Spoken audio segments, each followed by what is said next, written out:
수강생 여러분 안녕하세요. 이번 시간은 기획처 설립과 조직에 대해 살펴보겠습니다.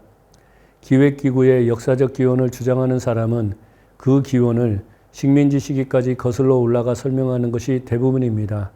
물론 식민지기의 기획관념이 출현하고 기획기구가 도입되어 그것의 기원을 부정할 수는 없지만 이번 시간은 해방 이후 한국 정부가 수립된 이후부터의 기획기구에 대해 설명할 것입니다. 한국의 법률 제1호 정부조직법은 국무회의에 제출하는 재정, 경제, 금융, 산업, 자재와 물가에 관한 종합적 계획과 예산 편성에 관한 사무를 장려하기 위한 기획기구로서 기획처를 국무총리 소속기관으로 설립할 것을 규정하였습니다.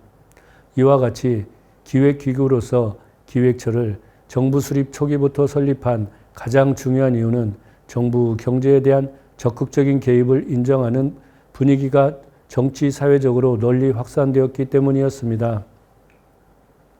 그러나 이런 배경 위에서 기획처가 설립되었지만 순탄하게 설립된 것은 아니었습니다. 기획처를 설립하는 과정에서 가장 쟁점이 되었던 것은 예산 편성 기능을 기획처에 포함시키느냐 하는 문제였습니다. 사실 식민지 말기에 한국 경제가 전시동원 체제로 재편되면서 1939년 9월에 기획부가 신설된 것이 한국에서 최초의 기획기구가 설립된 것이라고 할 수 있을 것입니다. 그러나 이때의 기획부는 조선총독부 관방 내에 설치되었고 가장 중요한 역할이 물자 동원 계획을 수립하는 것이었기 때문에 기획처가 한국 정부 수립 직후에 국무총리 소속기관으로 설립되고 재정, 금융, 산업, 자재 등에 관한 계획을 수립하는 것은 쉽게 받아들여졌다고 생각합니다. 그러나 예산 편성 기능은 식민지 말기에 기획부에 없었던 기능이었습니다. 따라서 정부조직법을 국회 본회의에서 심의하는 과정에서 예산 편성 기능을 기획처에 둘 것인지 아니면 종전대로 재무부에 둘 것인지를 둘러싸고 치열한 논의가 이루어졌습니다.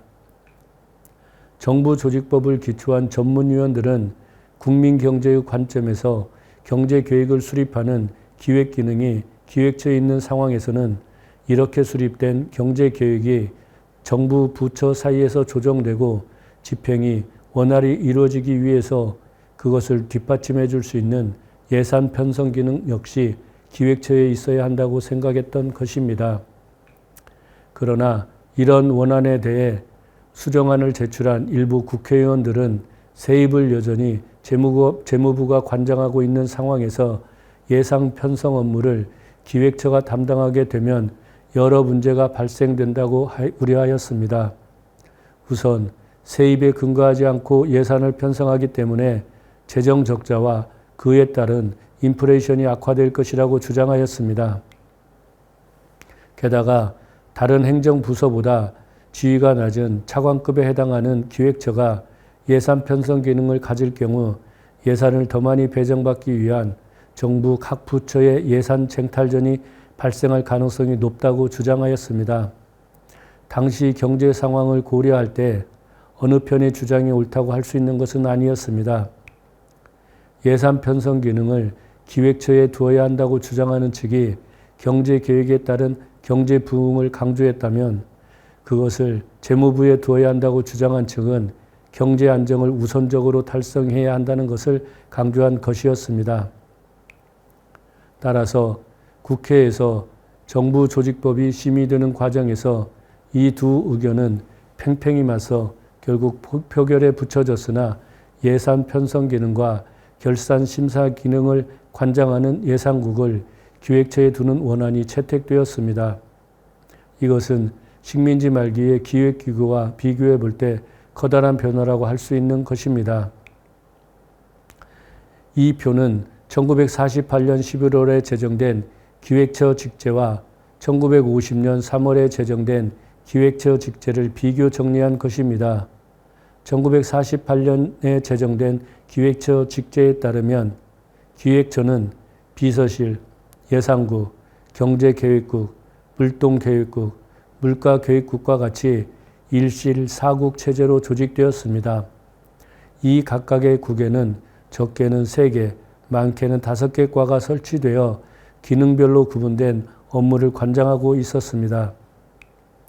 가령 경제교육국의 경우 제1과는 경제위원회의 사무, 경제에 관한 중요 법안의 기초 등의 업무를 담당했고 제2과는 통화, 금융, 조세 및 공채의 교육에 관한 업무를, 제3과는 산업계획, 기술향상계획과 전력, 연료, 광산 및 공업에 관한 긴급대책에 관한 업무를, 제4과는 운수, 통신과 교역의 계획에 관한 업무를, 제5과는 국토계획, 자원조사, 국민소득조사 및 국세조사 계획에 관한 업무를 담당하였습니다.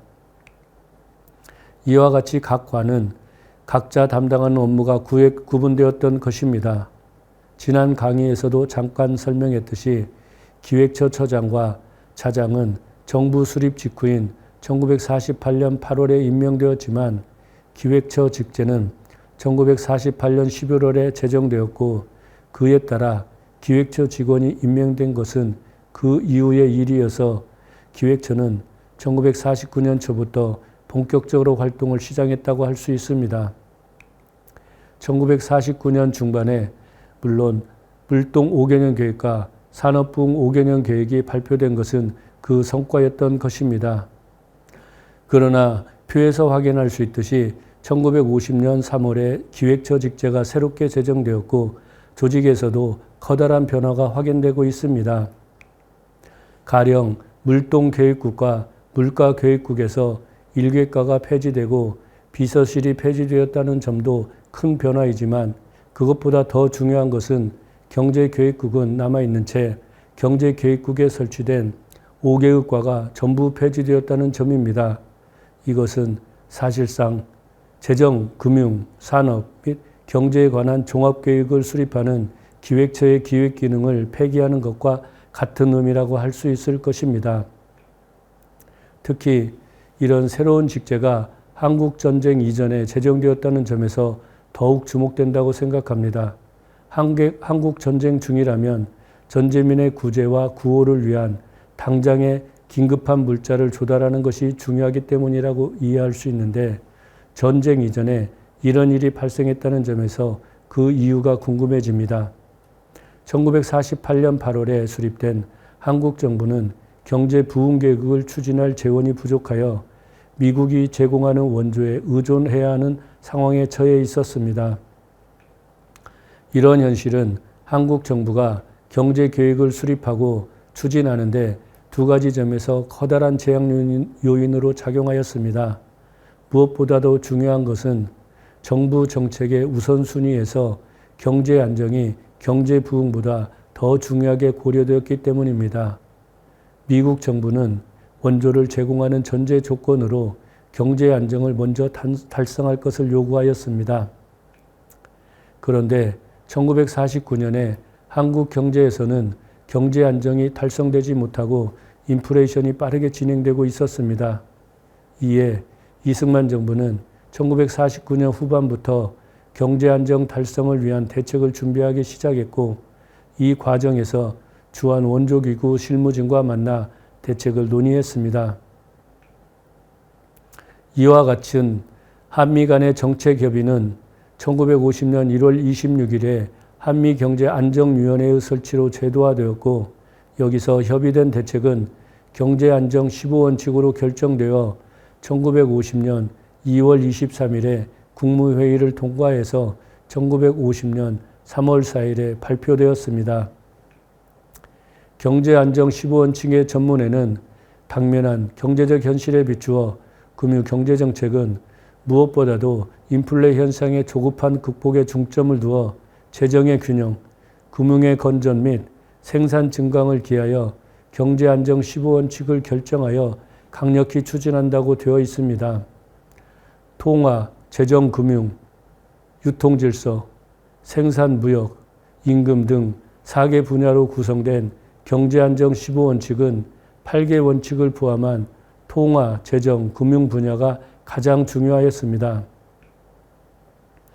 이 분야에서 강조한 것은 재정 및 금융의 건조나 통화 최고 발행제의 견지, 징세 사무의 능률화, 금융계획을 급속히 수립하여 모든 융자는 이 계획 내에서 취급하는 것을 제시하였습니다. 그 다음에 중요한 것은 생산 무역 분야였는데 여기에서는 단시일 내에 생산 효과를 기대할 수 있는 국내 자원을 개발하여 증산을 적극 추진하는 것이 포함되었습니다. 다른 하나는 이와 같이 경제 안정을 강조한 결과 원조 물자는 주로 소비재 중심으로 도입되었습니다. 한국 정부는 원조의 도입, 구매, 배분 등에서 자율성을 확보하기 위해 노력했지만 미국 정부의 반대에 부딪혀 실현되지 못했던 것입니다. 이런 이유로 1950년 초에는 경제 부흥을 위한 경제 계획을 수립하는 것보다 경제 안정을 달성하기 위해 유한 재정, 금융정책 및 생산 정책이 강조되었던 것입니다. 게다가 한국 전쟁이 발발하면서 이런 경향은 더욱 강화되어 사실상 기획처는 경제 안정을 달성하기 위한 예상 편성 업무가 중심 업무로 자리 잡았습니다. 이것은 한국 전쟁 기간에 재무부 장관과 차관이 기획처에 처장과 차장을 겸임했다는 사실에서도 분명히 확인할 수 있는 것이었습니다. 지난 강의에서도 지적했듯이 기획처가 한국 전쟁기에 1년 단위의 물자 수급 계획을 작성했던 것은 이런 현실을 반영한 것이었습니다.